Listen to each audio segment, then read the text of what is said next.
Hi, my last film review of 2025 is Spinal Tap 2 The End Continues, the long-awaited sequel to the 1984 classic comedy spoof documentary This Is Spinal Tap. It follows the daughter of the band's manager Ian Faith, Hope, played by Kerry Godliman, who reunites the band for one final concert as obligated under their contract. The various band members have gone their separate ways,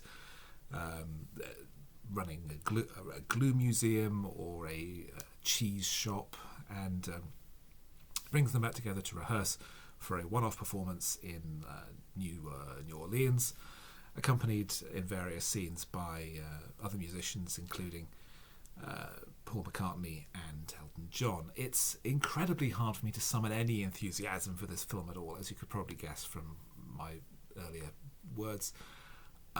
This is not a film. This is nothing. It's mostly just people in a room.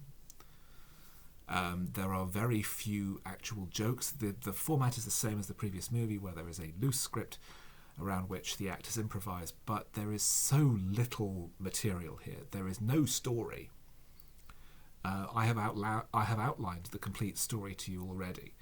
There is no journey. The thing about Spinal, the first film, was that there was a clear through line in terms of story, and because there was the tour, and then there were events that occurred along the way. None of that here. No events occur other than people wander into scenes and then wander out again. There's an obnoxious concert organizer played by Chris Addison, who is desperately unfunny. Kerry Godliman is not funny. The main cast are not funny. There are, I think, 2 lines in the whole film that I thought were amusing. There was a comment about one particular guitar effect sounded like a Japanese woman being knifed, where I thought the simile was amusing. And there was, I think, one other. Oh yes, it was towards the end, where the band is, of course, playing their classic Stonehenge on stage, and halfway through, someone from the audience shouts, "Play Stonehenge," which I thought was funny. And I think there was one other comment at some point that elicited a quarter of a smile. But it's a film where it's a comedy with virtually no jokes and very little that's actually funny.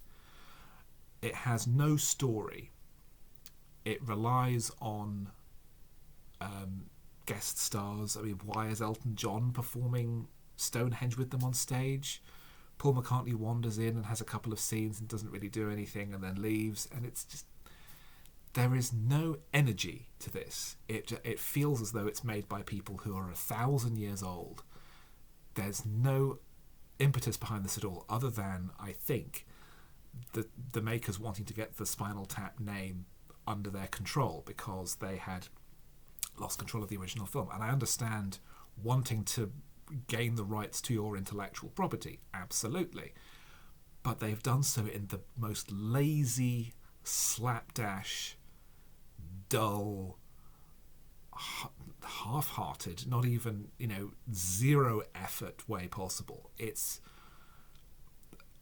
a film that doesn't need to exist other than for legal reasons. I could compare it to the 1990 remake of Night of the Living Dead, which George Romero produced and wrote from the original film, purely so that he would have control over the name.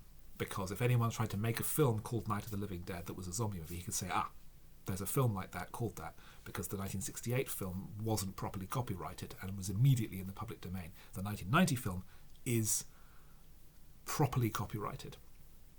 And that film is pretty good. It's not great. It's not as good as the original, but it's a well-made story. It follows the pattern of the original. It has some interesting twists and turns here and there. It has some changes in characterization, some changes in storylining, so that it's distinct from the original. It's not just a carbon copy. It actually has an artistic outlook on how to do a new version of the story, as well as existing for legal reasons. Here, they didn't care. They roped in some musicians who were happy to give their time, and the result is something lazy and boring and unfunny, and It's a very sad end to the career of Rob Reiner. The tributes to him have emphasised what an incredible run he had early in his career with This Is Spinal Tap, The Princess Bride, Misery, Stand By Me, and whatever the last one, A Few Good Men, and that they are all great examples of their genre and very broad in terms of the kinds of genres that they cover, and that he was a real actor's director, that he could really bring out such interesting and bold and engaging characters within these stories. And those films are to a greater or lesser extent, in my opinion, all great. And Stand By Me I'm not so keen on, but the others are all pretty great. This is just a very sad end to a great career. And regardless of the horrifying story of Reiner's death and his wife's death, this is really a very sad, weak note for his career to end on. And I think people will be much more happy and more justified in remembering his earlier, better work than the decline at the end.